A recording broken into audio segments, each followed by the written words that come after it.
can people just call you and get guidance on what they need to do in that situation? And secondly, if it is a genuine problem with the car, I know when I had my own XJR in, you did quite a lot of mechanical work to it. So could you anyhow resolve any issues that come up as long as you know what they are?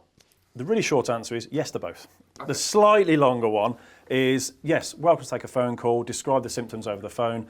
The best thing is to get the car actually booked in with us so we can carry out a health check, carry out a diagnostic on the vehicle and actually find out what's going on.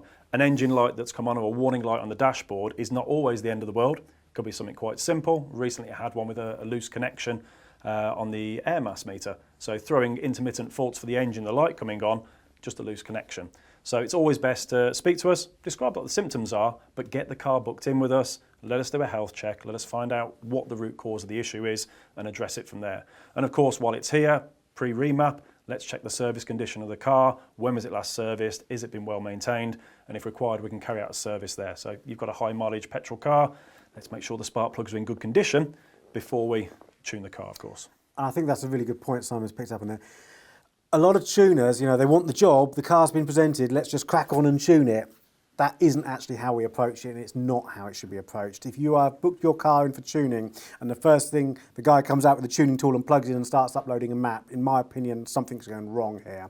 Slow it all down. Every vehicle should have a health check. We definitely want to be looking at things like fault code reading, so we'll do some diagnostics on every car that's presented for tuning. We want to check oil, we want to check water. We want to make sure the car is literally looking right, smelling right, sounding right. You know, are the timing chains rattling? Is the turbocharger whistling? Have we got oil leaks from the engine? Have we got plumes of exhaust smoke and things that just don't look quite right? And as Simon touched on a moment ago, sometimes you open the bonnet and where there should be a sensor, there's now a big roll of duct tape with a bung or something like that, and you think, well, where's that gone? We like to really understand the vehicle because ultimately we want to tune it for the best result, and if the vehicle isn't starting in the best condition, the chances are it's not going to end in the best condition. So a good round of diagnostics and health check and a good look at a vehicle before we tune it is absolutely essential.